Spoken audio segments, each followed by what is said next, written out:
Kami mau siapkan hati kami Tuhan untuk dengar firman. Kami percaya firman itu adalah perkataan-Mu sendiri yang jadi kekuatan, pelita, terang bagi hidup kami. Haleluya Yesus. Kami sediakan hidup kami, hati kami, hati sebagai hamba yang mau taat, yang mau dengar-dengaran, yang mau lakukan apa yang Tuhan senang, bukan yang kami senang Tuhan. Oh Tuhan Yesus, tolong kami Yesus. Kau bukan Tuhan yang melihat rupa, Kau bukan Tuhan yang memandang harta. Hati hamba yang selalu Kau cari. Amin Tuhan. Biar Kau temukan di dalam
umat-Mu yang datang untuk menyembah Raja di atas segala raja. Saat ini kami minta kemurahan-Mu Bapa, jamah hati kami, supaya firman yang kami dengar itu berakar, bertumbuh dan berbuah. Saudara yang dikasihi Tuhan, sebelum kita mendengarkan firman Tuhan, mari kita datang kepada Tuhan. Bersihkan hatimu dari segala yang kotor, dari segala kemarahan, dari segala keangkuhan, dan segala hal yang tidak berkenan. Datanglah dengan penuh kerendahan hati.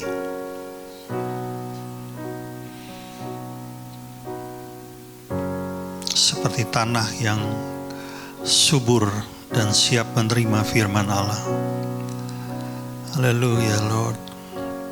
Terima kasih Tuhan buat pagi ini. Terima kasih Yesus. Syukur kepadamu dalam nama Yesus Kristus. Sama-sama kita katakan amin. Silakan duduk Bapak Ibu. Shalom, selamat pagi. Senang berjumpa kembali dalam ibadah minggu ini. Nah, sebelum kita mendengarkan firman Tuhan, saya akan sampaikan satu pengumuman bahwa gereja akan membuka les bahasa. Ya, les bahasa Inggris dan bahasa Jepang. Bagi saudara yang ingin belajar, saudara bisa mendaftarkan diri. Gurunya anak saya sendiri. Haleluya. Ya, mumpung dia masih banyak waktu luang, jadi les Inggris atau Jepang, dan ini gratis, saudaraku. Ya, jadi saudara tidak perlu bayar apa-apa. Yang penting saudara dengan rajin mengikuti jadwalnya, pasti akan diajar dengan baik. Jadi nanti kalau ada yang tertarik, saudara bisa hubungi saya atau hubungi istri saya untuk mendaftarkan diri ya. Haleluya. Siapa dari saudara di sini yang suka sejarah? Ada yang suka sejarah? Ya, nggak ada. Haleluya. Berarti kita sama dong. Saya juga nggak suka sejarah. Kalau waktu sekolah itu kalau ada pelajaran sejarah, saya tidur, saudaraku.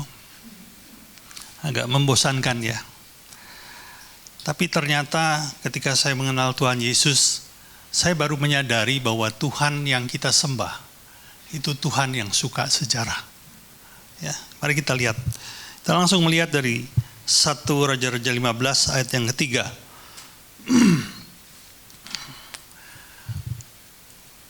Hari ini kita akan mengupas banyak ayat. Nah, supaya kita tidak terlalu banyak membaca, kita akan membacanya melompat-lompat saja ya. 1 Raja-Raja 15. Kenapa disebut kitab Raja-Raja? Karena kitab ini mencatat kehidupan para raja, khususnya dari dua kerajaan, kerajaan Yehuda dan kerajaan Israel. Di mana kerajaan Yehuda adalah garis keturunan dari Raja Daud, ya. Sementara dari kerajaan Israel bukan. Nah, ini adalah salah satu garis keturunan dari Daud yang namanya Abiam atau kadang-kadang disebut Abia. Ayatnya berbunyi demikian. Abiam hidup dalam segala dosa yang telah dilakukan ayahnya sebelumnya. Siapa ayahnya? Ayahnya adalah Rehabeam. Dan ia tidak sepenuh hati berpaut kepada Tuhan Allahnya seperti Daud moyangnya. Yang dimaksud seperti Daud adalah dia tidak mengikuti Tuhan. Tidak seperti Daud yang mengikuti Tuhan. Sudah ngerti ya? Jadi bukan dia seperti Daud, bukan ya. Tapi maksudnya adalah tidak seperti Daud ayahnya. Perhatikan saudara, Abiam adalah keturunan ketiga dari Daud. Keturunan ketiga. Maaf, jadi ini apa? Cicit ya. Bukan cucu tapi cicit. Dan Tuhan bilang dia singgung kakek buyutnya yang bernama Daud. Oke. Nah, kita lompat Saya mau ajak saudara melihat keturunan keempat dari Daud. Apa namanya itu? Saya udah nggak tahu tuh namanya. Paling jauh saya taunya Cicit. Kalau keempat, Cucut. Atau apa? Ada yang tahu nggak di sini? Nggak ada. Kita sama lagi, saudaraku. Ya, 1 Raja-Raja 15 ayat 11. Namanya Asa.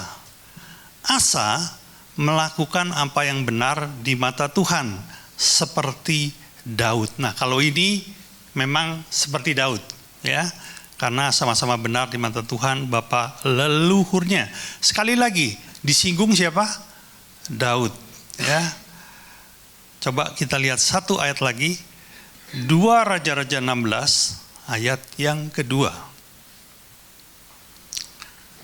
Ahas ini keturunan ke-12. Wah, itu udah gak ada namanya deh ya. Jadi dari Daud, generasi ke-12 setelah Daud.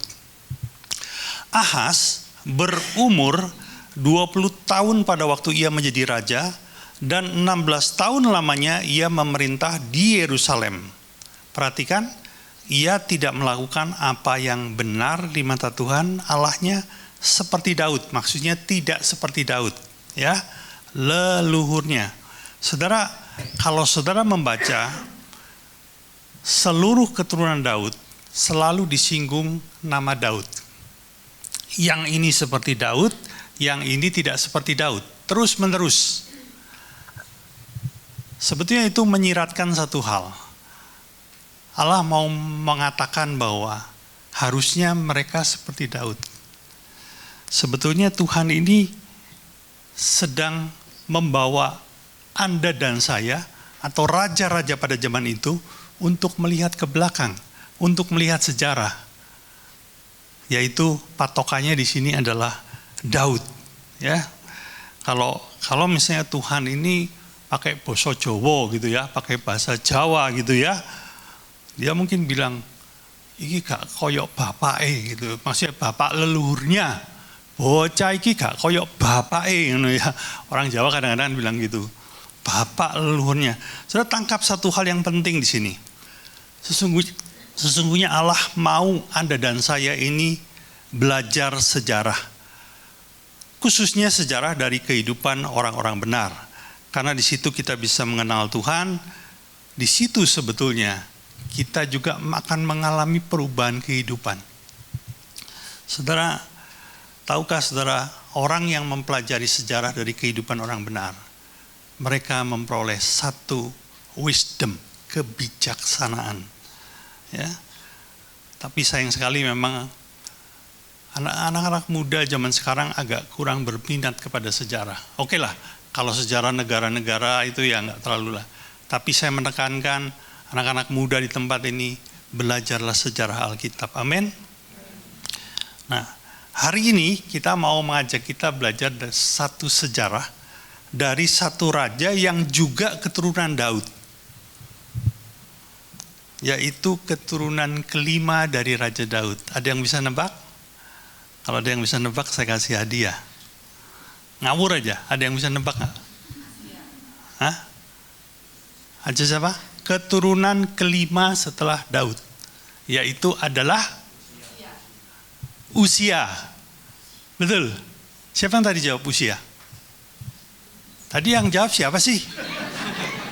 Hah? Tadi yang jawab siapa nih di sini? Hah? Siapa? Bu Neni ya? Oh. Siapa keturunan kelima? Hah? Yosia, haleluya. Jauh banget. Itu mah mungkin ke-20. Ya sudah. Tetap saya kasih hadiah. Nanti setelah ibadah kita makan sama-sama di depan. Oke, namanya Raja Yosafat. Ini ketemu nih gak tau mau Alkitab ini. Yes. Untung loh, saya ini selalu mendoakan saudara, terutama supaya Anda ini diampuni oleh Tuhan. Begitu banyak kesalahannya, tidak seperti Daud. Oke, coba kita lihat dulu ya, dari 2 Tawarik pasal 17 ayat 3 dan 4. Saya bacakan. Dan Tuhan menyertai Yosafat. Oh, ini keren ini saudara. Tuhan menyertai Yosafat karena ia hidup mengikuti jejak yang dahulu dari Daud. Nah berarti Yosafat ini hidupnya seperti Daud ya. Bapa leluhurnya dan tidak mencari Baal-Baal atau tidak menyembah Allah lain. Melainkan mencari Allah ayahnya. Ia hidup menurut perintah-perintahnya dan tidak berbuat seperti Israel. Saudara, adakah dari saudara yang mau hidupnya disertai Tuhan? Ya, sebetulnya ini sudah memberi kita tahu loh. Bagaimana caranya kita mau hidup, kalau Anda mau hidup disertai Tuhan? Sederhana sekali. Mengejar Allahnya dan hidup menurut perintah-perintahnya. Sederhana sebetulnya ikut Tuhan itu. Ya, ada orang mau terima berkatnya, tidak mau ikut perintah-perintahnya.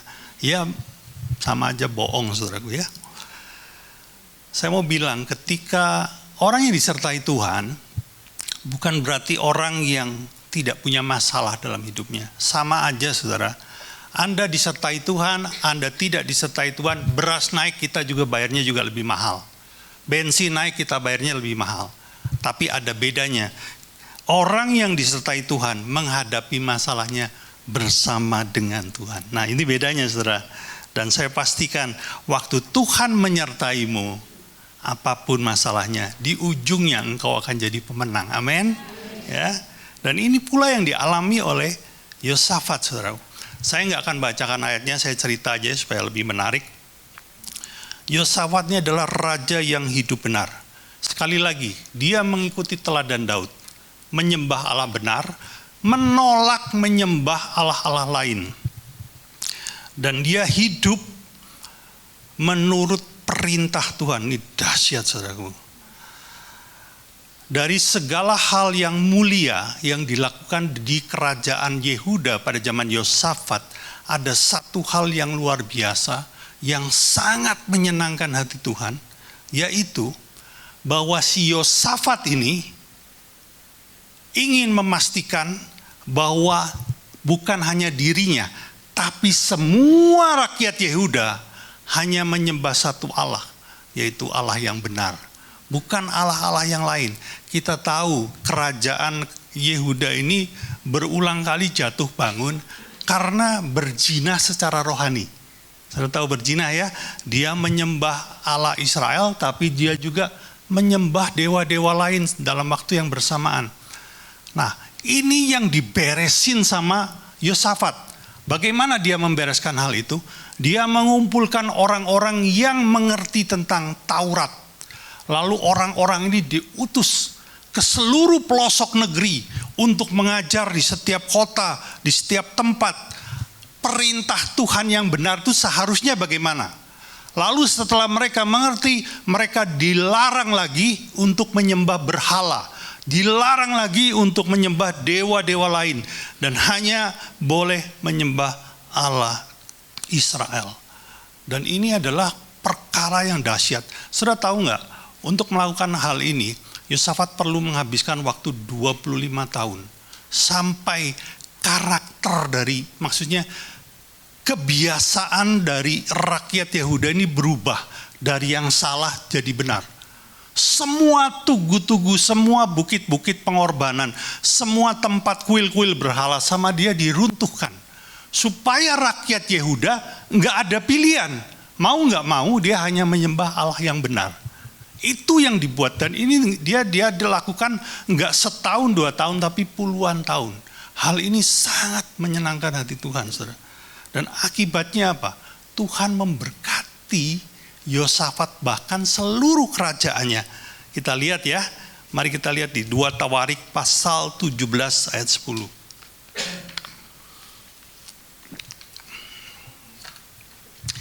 Inilah yang Tuhan buat. Ketakutan yang dari Tuhan menimpa semua kerajaan di negeri-negeri sekeliling Yehuda. Jadi kerajaan-kerajaan tetangganya Yehuda itu ditimpa kegentaran dan ketakutan, sehingga mereka tidak berani berperang melawan Yosafat, dari antara orang-orang Filistin. Nah, bukan hanya nggak berani, saking takutnya mereka itu kasih persembahan, kasih upeti. Dari antara orang-orang Filistin ada yang membawa kepada Yosafat persembahan dan perak sebagai upeti. Juga orang-orang Arab membawa kepadanya kambing domba jantan 7.700 ekor dan kambing jantan 7.700 ekor. Bayangkan saudara, oleh karena situasi yang seperti ini, Yosafat menjadi raja yang sangat kaya. Rakyatnya menjadi rakyat yang sangat makmur. Selama 25 tahun memerintah, kerajaan Yehuda ini mengalami masa yang aman. Saudara, waktu sebetulnya kalau kita lihat, kalau Anda suka sejarah ya, membaca kitab Raja-Raja, Anda akan melihat sebuah pola yang terulang terus-menerus, di mana ketika bangsa Israel atau bangsa Yehuda meninggalkan Allah, berzina secara rohani, ditegur pun tidak mau. Apa yang mereka alami? Mereka mulai alami kejatuhan demi kejatuhan. Tetapi ketika bangsa Yehuda kembali kepada Allah, mereka mulai mengalami berkat-berkat ilahi. Ini polanya terulang terus-menerus. Ya, salah satunya yang dialami oleh pada masa Yosafat. Ya. Nah, kalau saudara mencari khotbah-khotbah di YouTube tentang Yosafat, hampir tidak Anda temui tentang kesalahan Yosafat. Tapi pagi ini saya mau bicara tentang kesalahan Yosafat, supaya kita menjadi bijaksana dan tidak mengulangi hal yang serupa. Amin. Ya, ada satu hal yang fatal yang dibuat Yosafat dan akibatnya luar biasa buruk. Apa akibatnya? Pekerjaan seumur hidup yang dibangun Yosafat, yaitu membawa Yehuda kepada Allah, hancur, runtuh. Haleluya. Dan mereka kembali menyembah Baal. Pekerjaan puluhan tahun loh, runtuh. Hanya karena satu hal yang fatal. Hari ini saya mau bicara satu poin saja. Poin yang ringan. Tapi kalau saudara mau tangkap dan mau hidupi, hal ini akan memberkati saudara. Ketika Yosafat ada pada puncak kejayaannya, sekali lagi ingat ya, Yosafat ini raja Yehuda dan ada raja Israel. Ya, raja Yehuda itu memerintah dua suku, yaitu suku Yehuda dan Benyamin. Sisanya 10 suku diperintah oleh raja Israel. Ya, jadi ada dua raja, dua yang bertetangga, yaitu Yehuda dan Israel.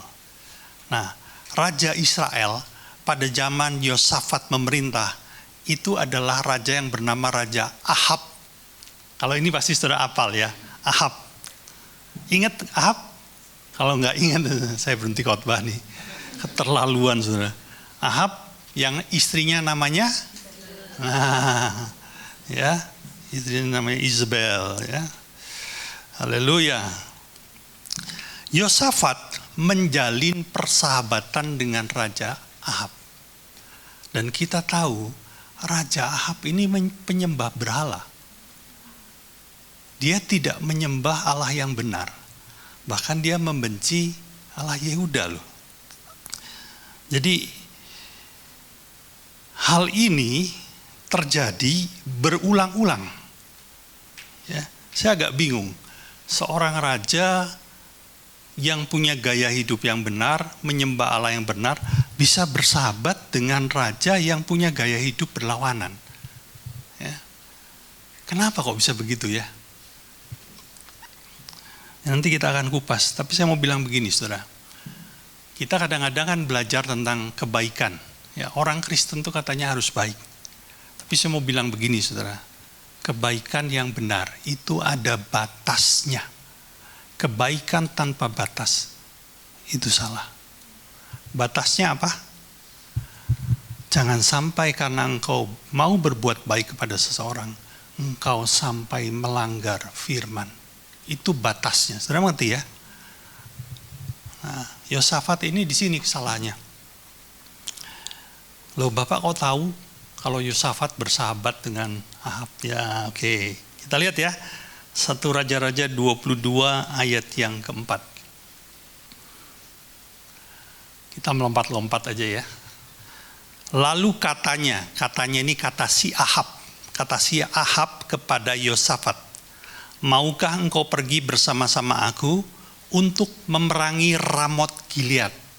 Ramot Gilead itu sebetulnya nama kota, saudaraku, yang dikuasai oleh kerajaan Aram. Ya, jadi nama kota yang dikuasai oleh kerajaan Aram. Si Ahab itu mau merebut kota itu karena dia merasa bahwa dulunya kota itu adalah milik Israel. Tapi dia nggak pede, lalu dia ngajak si Yehuda. Kenapa? Loh, kerajaan Yehuda pada saat itu dipandang sangat kuat secara militer, sehingga ditakuti oleh tetangga-tetangganya. Jadi diajak, maukah engkau? Perhatikan jawab Yosafat. Jawab Yosafat kepada Raja Israel, kita sama-sama, aku dan engkau, rakyatku dan rakyatmu, kudamu, kudaku dan kudamu. Artinya, dia mau menolong. Ayo, saya temenin, kita lawan sama-sama. Bersama rakyatmu, bersama tentaramu. Yosafat menolong Ahab. Ini bukti bahwa Yosafat bersahabat dengan Ahab. Sekali lagi, mereka tidak menyembah Allah yang sama. Dan inilah kesalahan yang fatal. Kadang-kadang kita lihat kesalahan itu kan kesalahannya yang apa ya? Membunuh, merampok gitu ya, memperkosa, kesalahan-kesalahan yang jelas melanggar hukum gitu ya. Cuma bersahabat, apa salahnya sih? Kelihatannya itu sesuatu yang remeh. Tapi tahukah, di pandangan Tuhan itu sesuatu yang besar. Ya.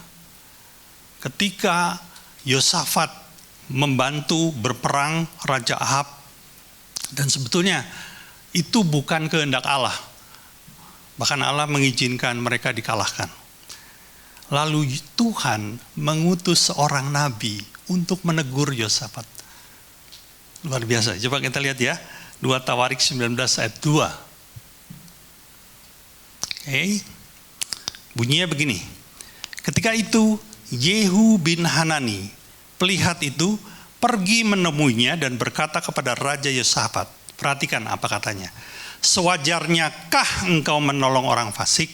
Orang fasik itu, fasik kalau diterjemahkan ke dalam bahasa yang mudah dimengerti adalah orang yang tidak menyembah Allah yang benar. Atau orang yang tidak mengenal Allah. Allah menganggap Ahab itu tidak mengenal dirinya. Sewajarnyakah engkau menolong orang fasik? Perhatikan kalimat berikutnya. Dan bersahabat dengan mereka yang membenci Tuhan.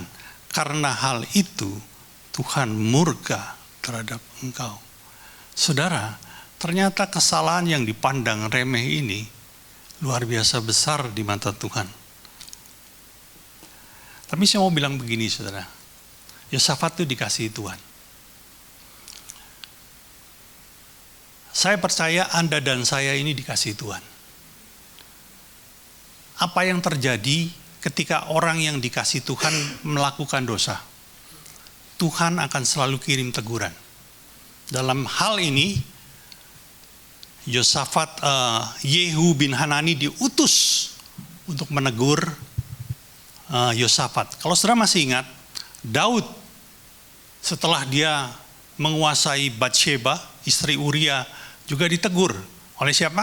Nabi Nathan. Dan kalau sudah pelajari seluruh Alkitab, setiap orang-orang ini berbuat dosa, Tuhan selalu kirim teguran. Termasuk Anda dan saya. Coba Anda renungkan nanti ya pulang di rumah ya. Waktu pertama kali Anda melakukan dosa apa gitu, pasti ada teguran datang. Entah itu lewat orang tuamu, entah itu lewat sahabatmu, lewat family, lewat gereja, lewat firman yang kau baca, muncul teguran. Nah masalahnya, teguran itu diabaikan atau ditaati. Nah yang masalah itu di situ. Ya, kalau itu ditaati jadi baik, tapi sebaliknya, kalau tidak ditaati, itu jadi hal yang menjadi masalah. Perhatikan, kalau ada teguran datang dari Tuhan, itu sebetulnya bentuk kasih Allah loh kepada Anda dan saya. Ada masanya loh, Tuhan itu berhenti menegurmu. Kapan itu terjadi? Waktu engkau terus mengabaikan teguran Tuhan, Roh Kudus akan berhenti berbicara. Lalu apa? Engkau dibiarkan meneruskan, lanjutkan dosamu. Itu sudah bahaya, saudara. Artinya ketika kita menerima teguran, itu sebetulnya bentuk atau sebuah tanda bahwa Allah masih mengasihi engkau. Jadi waktu engkau ditegur, terima dengan sukacita, saudaraku. Bukan terima dengan hati mendongkol, marah, tersinggung. Wah, ngawur itu, saudaraku. Yosafat itu sebetulnya tidak mendongkol, dia tidak marah. Tapi apa yang dia buat? Dia pandang remeh. Karena bagi Yosafat, itu bukan sebuah dosa. Padahal itu teguran loh. Loh Pak Hari kok tahu sih kalau Yosafat memandang remeh teguran itu? Saya tahunya dari mana? Yosafat mengulangi dosa yang sama, saudaraku. Diulangi. Ayo kita lihat ya. 2 Tawarik 20 ayat 37.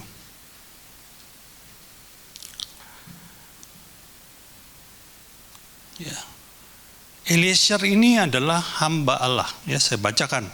Tetapi Eliezer bin Dodawa dari Maresa bernubuat terhadap Yosafat, katanya, karena engkau bersekutu dengan Ahazia, maka Tuhan akan merobohkan pekerjaanmu.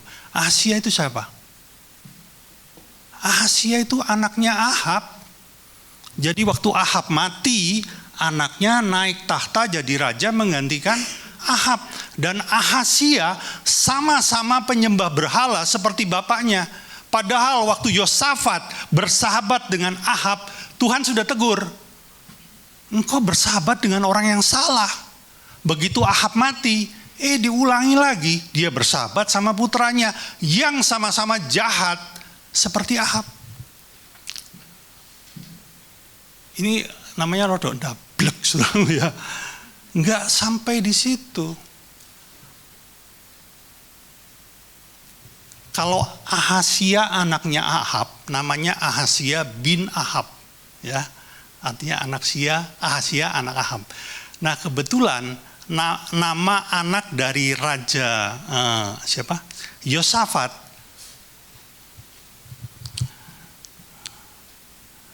Jadi cucu ya, Yoram bin Ahab, nama anaknya dari Raja Yosafat ya. Nama si anak Yoram ini punya anak lagi. Jadi cucunya Yosafat namanya juga Ahazia, tapi bukan Ahazia bin Ahab. Supaya saudara nggak bingung aja nanti. Oke, kita pusatkan perhatian dulu kepada Yoram. Yoram ini anak kandung dari Yosafat. Tahu nggak apa yang dia buat? Raja Yosafat memberikan anaknya yang bernama Yoram menikah sama anaknya Ahab yang namanya Atalia. Jadi Yoram anaknya Ahab menikah sama anaknya Ahab. Artinya mereka besanan, saudara. Udah dibilang jangan bersahabat, malah terusan besanan lagi. Nemen ini saudaraku. Ya, kadang-kadang itu mungkin di pandangan mata Ahab itu, di pandangan mata Yosafat, ya sekedar berbuat baik. Saya kan berbuat baik, menjalin hubungan, menjalin persahabatan. Apa yang salah dengan itu? Saya nggak ikut menyembah berhala kok, nggak ikut. Tapi tahukah saudara, di titik itu Yosafat sedang membawa kerajaan Yehuda kepada kehancuran. Memang waktu Yosafat hidup tidak terjadi apa-apa. Tapi setelah Yosafat mati, Yoram naik tahta menjadi raja penggantinya. Dan tahu nggak saudara apa yang dibuat Yoram? Yoram kembali membangun bukit-bukit berhala. Kembali membangun patung dewa-dewa asing. Dibangun di seluruh kerajaan Yehuda. Sesuatu yang sudah dibersihkan selama 25 tahun oleh Yosafat, dihancurkan oleh siapa? Putranya sendiri. Kenapa putranya bisa begitu? Karena putranya dipengaruhi oleh istrinya yang bernama Atalia, karena Atalia adalah seorang penyembah berhala. Wow, nggak sampai di situ. Waktu Yoram mati, Ahazia bin Yoram naik tahta, dan Atalia mempengaruhi anaknya, itu kan anaknya, untuk melakukan hal yang serupa seperti Yoram.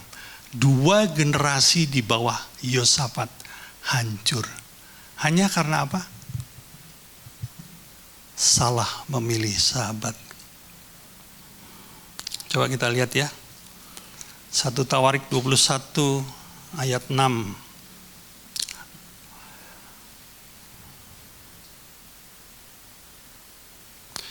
Ia di sini adalah Yoram. Yoram hidup menurut kelakuan Raja Israel seperti yang dilakukan keluarga Ahab. Sebab yang menjadi istrinya adalah anak Ahab. Jadi karena pengaruh si Ahab. Lompat ke ayat 11. Lagi pula, ayat 11, lagi pula ia membuat bukit-bukit pengorbanan di gunung-gunung Yehuda. Ia membujuk penduduk Yerusalem untuk berzina, dan ia menyesatkan Yehuda. Ini gara-garanya, ini akibatnya, saudara. Kita lihat Ahazia bin Yoram, cucunya Yosafat. 1 Tawarik 22 ayat 3. 2 Tawarik 22 ayat 3 ya. Ia pun, yang dimaksud ia di sini Ahazia, hidup menurut kelakuan keluarga Ahab. Karena apa? Karena ibunya yaitu Atalia menasehatinya untuk melakukan yang jahat. Saudara, pesan Tuhan hari ini sungguh singkat, saya berikan 1 poin saja ya. Yaitu jangan bersahabat dengan orang yang salah. Anda sedang menjerumuskan hidupmu pada sebuah perangkap yang nantinya akan menghancurkan hidupmu. Tolong jangan dimengerti bahwa saya ini sedang mengajari Anda membenci atau memusuhi orang lain. Enggak. Bukan seperti itu. Tapi yang saya mau sampaikan kepada saudara adalah tolong dibedakan antara berteman dan bersahabat. Siapa yang jadi teman, siapa yang jadi sahabat. Karena teman dan sahabat ini berbeda, saudara. Ya, saya perjelas ya. Sahabat adalah tempat kita berbagi rahasia. Amin. Seperti Abraham yang disebut sahabat Allah. Dikatakan Allah memberitahukan rahasianya kepada Abraham. Misalnya salah satunya ketika Allah mau menghancurkan Sodom, Abraham dikasih tahu loh. Ini kan rahasia Allah disampaikan kepada Abraham. Karena apa? Abraham sahabatnya. Jadi sahabat itu tempat kita berbagi rahasia. Ya. Sahabat itu tempat kita meminta nasihat. Sahabat itu tempat kita meminta pertolongan. Sahabat itu tempat kita berbagi hal-hal yang pribadi. Sahabat itu saling menegur, tidak hanya saling memuji. Menegur loh. Tapi tidak demikian dengan teman. Teman itu hanya sebatas saling kenal. Ya pokoknya kenal udah. Tapi kita tidak punya hubungan sedalam seperti sahabat. Orang yang Anda gauli setiap hari. Ini supaya jangan salah menafsirkan ya. Anda bukan gauli. Orang yang Anda ajak nongkrong setiap hari. Nah ya, bahasa itu lebih mudah dimengerti ya.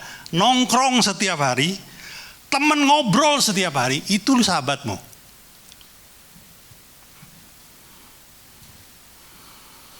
Dan ketika engkau memilih teman nongkrong yang salah, teman ngobrol yang salah, teman berbagi yang salah, itu berbahaya untuk hidupmu. Satu kali dulu ketika saya masih melayani di Jakarta, ada seorang bapak ya, kalau di Jakarta ini lazim, mungkin di sini nggak lazim. yang istrinya selingkuh, ya. Ini yang selingkuh yang wanita, saudara. Ya. Dan orang ini Kristen, jadi bapak ini Kristen, bahkan dia berjemaat di tempat saya melayani, dan dia konseling. Waktu konseling saya tanya, pernah nggak Anda share, Anda bagikan, Anda ceritakan problem kamu ini kepada orang lain? Gitu. Oh ya, pernah Pak, kepada teman dekat saya, dia bilang. Ya, dia nggak bilang sahabat, tapi teman dekat. Nah, terus gimana? Apa saran dari mereka? Ternyata teman dekatnya ini bukan orang percaya. Pasti tidak mengasihi Tuhan dong, ya toh? Teman dekatnya bilang begini, kalau istrimu bisa, tunjukkan kamu juga bisa, katanya. Jangan mau kalah, gitu. Kalau istrimu kasih uppercut, kasih jab street sekalian, gitu ya. Ya, itu hasilnya, saudaraku. Ya, itu akibatnya ketika kita bersahabat dengan orang yang salah. Masukan nasihat, advice yang diberikan ngawur semua, sifatnya duniawi semua.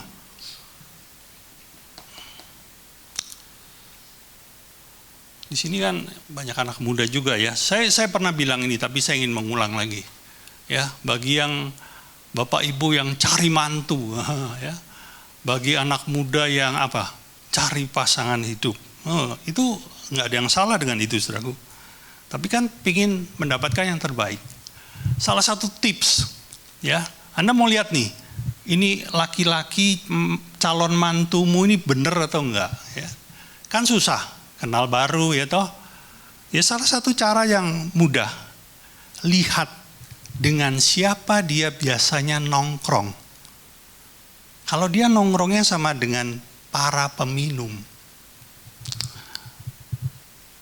bisa dibilang dia juga pasti ikut minum. Ya toh? Karena orang nongkrong itu akan terbawa, terpengaruh. Kalau nongkrongnya dengan para penjudi, ya tinggal tunggu waktu. Dia nanti akan ikut jadi penjudi. Tinggal itu aja, saudaraku. Tapi kalau nongkrongnya sama anak DM GBI Hope, nah itu beda. Ya toh? Wah, jadi pengkhotbah itu. Ya. Tinggal kita lihat dengan siapa dia biasanya bersahabat atau dengan siapa dia hang out, saudaraku. Jadi sebetulnya saya sempat merenungkan cukup panjang, kok bisa ya Yosafat itu bersahabat dengan Ahab, kok bisa ya? Dan hal yang saya dapatkan cuma satu, Yosafat itu orangnya terlalu baik. Ya udah, saya tolong dah. Ya udah, kita besanan dah. Ya, Asia perlu apa? Ya saya bantu. Anakmu perlu apa? Saya bantu, gitu ya. Kelihatannya itu bukan masalah, tapi itu akan menjadi masalah. Baru ketahuan beberapa waktu kemudian.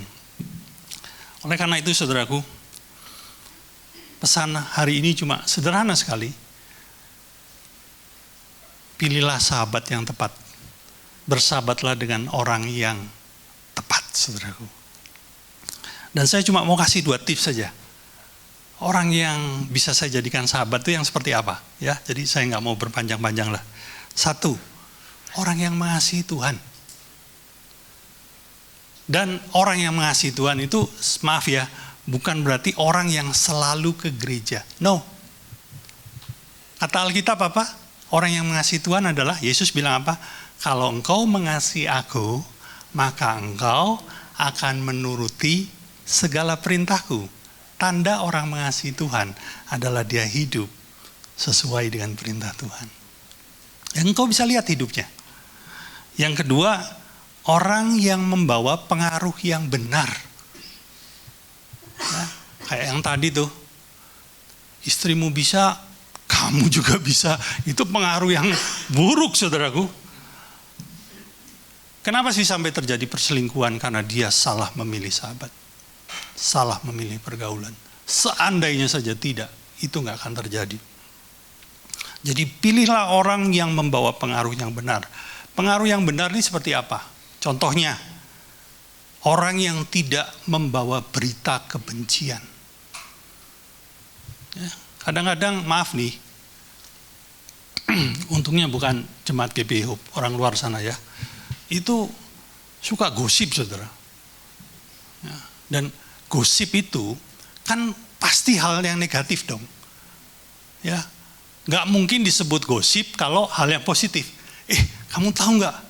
Itu Caleb itu ternyata mau ngajarin orang-orang belajar bahasa Inggris gratis loh. Itu mah bukan gosip saudara. Bukan gosip itu. Gosip itu misalnya, Rita, dia ternyata menggelapkan uang perusahaan. Nah itu gosip. Iya toh? Enggak, Rita belum kerja. Ya, ini Rita yang lain saudara ya. Jadi gosip itu pasti hal negatif. Ya, keburukan orang lain lah, hal-hal yang negatif tentang orang. Pernah nggak Anda ketemu sama orang, dia bicara tentang, si A ini begini loh, si B begini, si C ini begini, si D begini. Pernah nggak? Sering saudara. Saya tuh kalau udah ketemu yang begitu, saya alihkan pembicaraan. Kalau dia masih ngomong itu terus, saya tinggalkan aja. Toh nggak berguna gitu loh. Buat apa saya ngeladeni? Sama saja dengan saya ini memasukkan sampah ke dalam hati saya. Udah, tinggalin aja. Kalau bisa dialihkan, saudaraku ya. Jadi bersahabatlah dengan orang-orang yang membawa pengaruh yang benar. Cuma 2 itu aja. Kalau engkau bisa bersahabat dengan orang yang mengasihi Tuhan dan bisa bersahabat dengan orang yang membawa pengaruh yang benar, hidupmu ikut diberkati. Amin. Peristiwa yang dialami Yosafat harusnya tidak perlu terjadi. Asal saja Yosafat tidak bersahabat dengan Ahab. Itu nggak perlu terjadi, saudaraku. Hanya karena satu hal sederhana. Jadi sebetulnya memilih sahabat itu sangat mempengaruhi masa depan kehidupan Anda dan saya. Pilihlah. Gini saudara, Anda boleh berteman dengan siapa saja. Dan memang kita harus bisa berteman dengan siapa saja. Apalagi kalau kita mau membawa berita Injil, mau menginjil, ya kita harus mau berteman dengan siapa saja. Tapi untuk bersahabat kita harus pilih orangnya. Sudah ngerti ya? Ya. Bukan berarti, ini nggak cocok saya musuhin, ini nggak cocok saya benci. Enggak seperti itu. Kita berteman, tapi tidak bersahabat. Sudah nangkep ya? Jadi sekali lagi, ini adalah pelajaran kebijaksanaan yang akan memberkati hidup Anda dan saya. Saya harap dengan ulasan yang singkat ini, saudara bisa menangkap sesuatu hal dan mempraktekannya dalam kehidupan saudara. Mari kita satukan hati, kita akan tutup dalam doa. Bapa di surga, kami bersyukur buat firman yang kami dengar siang ini. Tuhan, sungguh Engkau memberkati kami dengan apa yang dilakukan oleh Yosafat. Ajar kami, mampukan kami untuk melakukan hal yang lebih bijaksana dari yang Yosafat buat, saudara. Sehingga hidup kami bisa menjadi saksi bagi banyak orang. Segala puji, hormat, dan kemuliaan hanya bagimu. Dalam nama Yesus. Sama-sama kita katakan, amin. Kita akan mendengarkan pengumuman.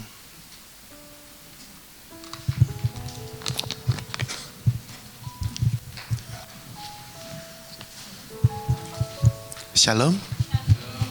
Saya akan langsung masuk ke pengumuman. Bagi saudara yang ingin memberikan persembahan, dapat melakukannya setelah ibadah ini selesai dengan memasukkan amplop persembahan ke kotak persembahan yang tersedia. Untuk ibadah hari ini dapat diakses secara online melalui link yang akan dibagikan melalui grup WA gereja kurang lebih pukul 1 siang nanti. Selanjutnya untuk membangun keintiman dengan Tuhan, gereja mengajak semua jemaat untuk menyembah Tuhan di rumah masing-masing setiap jam 8 malam. Saudara bisa mengajak seluruh anggota keluarga untuk terlibat dalam penyembahan. Selanjutnya untuk doa malam diadakan pada hari Rabu jam 7 malam. Bagi Bapak Ibu yang ingin hadir dapat hadir lebih awal. Begitu juga dengan hari Kamis diadakan kelas Alkitab di jam 7 malam juga. Bagi Bapak Ibu yang ingin hadir bisa hadir lebih awal juga. Selanjutnya untuk Komsel Dewasa Muda diadakan setiap hari Sabtu pukul 3:30 sore.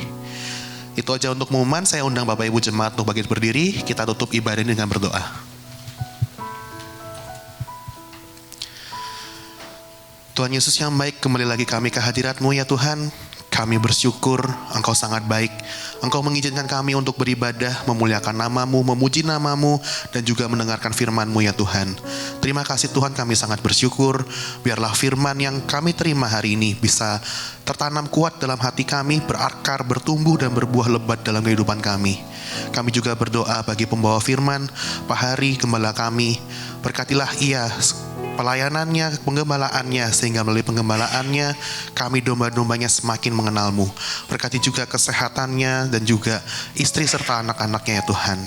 Kami juga berdoa bagi seluruh pelayan Tuhan yang melayani, baik itu WL, pemain musik, aser, guru sekolah minggu, dan semuanya Tuhan. Biarlah kami bisa melayani-Mu hanya demi memuliakan nama-Mu Tuhan. Kami juga berdoa bagi seluruh jemaat, biarlah Engkau memberkati kami, menyertai kami dalam setiap apapun yang kami perbuat, baik itu studi maupun pekerjaan, sehingga apapun yang kami perbuat bisa berhasil dan memuliakan nama-Mu. Kami juga berdoa bagi bangsa dan negara ini, Engkau pulihkan negara ini, Engkau lawat negara ini, curahkan hujan pertobatan, sehingga lebih banyak lagi jiwa-jiwa yang dituai bagi nama-Mu Tuhan. Kami juga berdoa bagi para pemimpin negeri ini, baik itu presiden, menteri, para jajaran yang tertinggi sampai yang terendah, bahkan calon presiden sekalipun Tuhan. Beri mereka hati seorang pemimpin, beri mereka hati yang bisa memberikan keputusan yang terbaik bagi rakyatnya Tuhan. Terima kasih ya Tuhan. Kami juga berdoa bagi persembahan kami. Biarlah persembahan ini bisa kami berikan dengan hati yang tulus dan juga menjadi alat untuk memperlebar kerajaan-Mu Tuhan. Terima kasih Tuhan, terima kasih. Sebentar kami akan pulang, kami siap untuk menerima berkat daripada-Mu. Mari kita angkat tangan kita. Diberkatilah Engkau berlimpah-limpah dengan segala yang terbaik dari Allah Bapa, kasih-Nya yang sempurna dalam Yesus Kristus, serta kekuatan pertolongan penghiburan dari Roh Kudus memampukan engkau untuk hidup dalam segenap kehendak Allah. Kita yang sudah menerima semua itu, sama-sama kita katakan amin. Selamat siang, Tuhan memberkati.